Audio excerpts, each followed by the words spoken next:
안녕하세요. 안녕하세요. 먼저 지난 2년을 좀 되돌아본다면 나에게 코로나19는 어땠는지 한마디로 좀 표현을 해주신다면 어떠셨나요? 코로나19는 몰카다. 코로나19는 내 꿈에서 일어났던 일이구나. 이런 식으로 끝났으면 얼마나 좋을까라는 생각을 하는 겁니다. 또 전문가로서는 좀 되게 겸손해진 그런 인연이었습니다. 세상에 모든 일이 다 생길 수 있구나. 내가 생각하지 못했던 거, 내가 영화에서 저거 너무 과장인데 저건 말도 안 되지 했던 것들이 현실에서는 그대로 다 벌어졌고.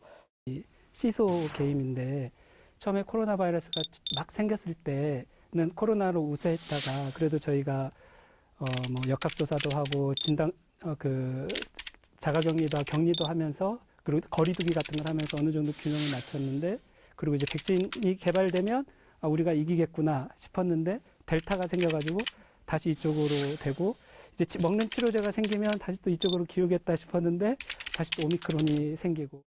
여러 대응이 있었는데 핵심 키워드 3가지를 꼽는다면 어떤 게 있을까요? 일단은 이제 시민의 참여. 지금까지 2년 동안 그래도 우리나라가 그래도 많은 생명을 잃지 않고 그다음에 그래도 감당하고 버텼던 이유들은 그러니까 너무 힘들고 힘든 상황들이 계속 반복이 됐지만 그때마다 이제 시민들이 움직여 주셨기 때문에 이거는 메르스의 유산. 이렇게 좀 표현을 할 수 있을 것 같아요. 그래서 환자가 얼마 안 되고 짧은 기간이니까 정말 역량을 다 갈아 넣어서 완전히 자원집약적인 방법으로 짧고 굵게 대응해서 끝냈단 말이에요. 근데 그 방법을 코로나에 2년을 넘게 쓰는 건 사실은 불가능하거든요. 제가 메르스 당시에 저희 국립중앙의료원을 비롯한 여러 공공병원에서 그때 환자들이 이제 많이 쫓겨났잖아요. 메르스 환자 봐야 된다고. 이게 똑같은 일이 또 벌어지니까 이게 정말 너무 이제 자괴감이 크고. 선생님께서 또 그 올해 코로나19 대응에 있어서 좀 준비해야 될 것 중에 하나로 또 생각을 하실 부분일 것 같은데 조금 더 말씀해 주신다면 저희가 어떤 거를 구체적으로 준비해야 할까요?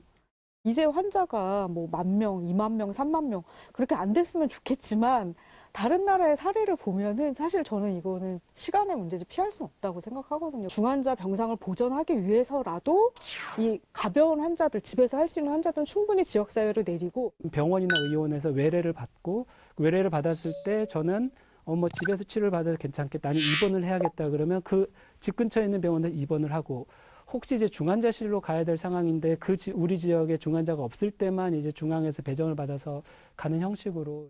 오미크론 때문에 또 아무래도 그 대응 방법이 또 바뀔 수도 있을 것 같은데 이 오미크론 관련해서 좀 향후 유행은 좀 어떻게 전망하시는지 말씀을 해주신다면 어떤 게 있을까요?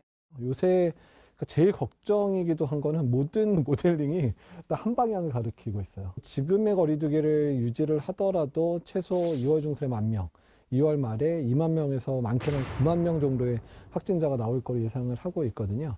한 번도 안 걸리고 백신 접종을 아예 안 한 사람 그룹들만 성인에서만 200~300만 명이 남아있고 소아까지 합치면 600~700만 명이 남아있단 말이에요. 그러니까 오미크론의 전파력이 매우 강하다고 생각을 하면 이 정말 바이러스의 백신으로든 실제로 감염됐든 한 번도 노출 안 된 이 인원에서만 확진자가 나와도 하루에 몇만 명이 나올 수 있는 확진자고 또 그 인원 중에서 이제 고령층이나 이런 분들의 중증화 비율은 이제 델타보다는 낮긴 하겠지만 오미크론 때문에도 꽤 많이 발생을 할 거기 때문에 불확실성을 이해해가면서 유연하게 접근해야 된다라고 생각을 하고 거기서 이제 가장 중요한 건 저는 예방접종은 아무리 강조해도 지나치지 않다라고 생각을 합니다.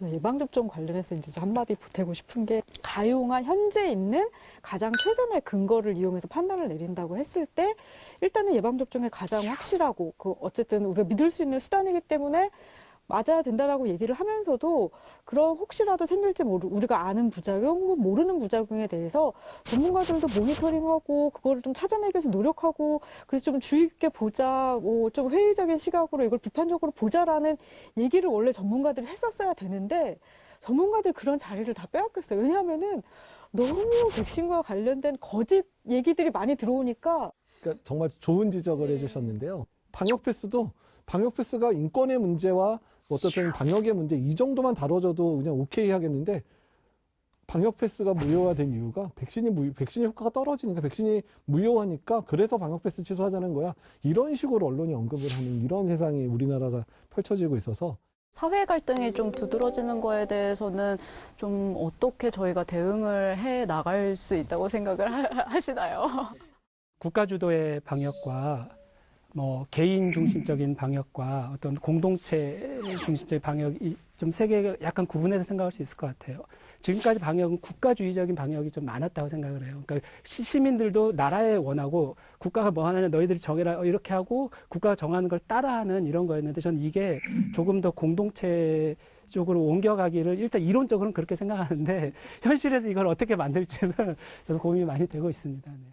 시라쿠사 원칙이라고 해서 어떻게 하면 개인의 자유를 최대한 보장하면서 이 공동체를 위해서 조금은 자유를 유보할 것인가라는 원칙들이 사실 이미 오래전에 다 마련이 돼 있는데 제가 이번 이 방역 패스 논란을 보는 어느 언론에서도 그런 것들을 소개하거나 이런 원칙에 맞춰서 우리가 의사결정을 해야 된다 혹은 토의를 해야 된다라는 것들을 사실 보지 못해서 굉장히 안타까웠습니다. 마지막으로 좀 이제 이 코로나 3년 차를 맞아서 올해는 뭐뭐다라고 이렇게 좀 한마디로 정의를 해주신다면 어떤 게 있을지. 올해는 더 나은 일상을 만들어가기 위해서 모두가 실천할 때다. 책임을 뭐 시민들에게 전가하자는 그런 얘기가 아니라 분명히 각자의 자리에서 더욱 안전한 사회를 만들기 위해 살 일들이 있을 거라고 저는 생각합니다. 그러니까 저도 뭐 박건희 단장님이랑 비슷한 의견인데 진정한 뉴노멀을 이제 꿈꿔야 될 때가 됐다. 그래서 오미크론이 준 교훈을 바탕으로 해서 진정한 뉴노멀을 만들어가는 그런 세상이 우리나라에서 열렸으면 좋겠습니다.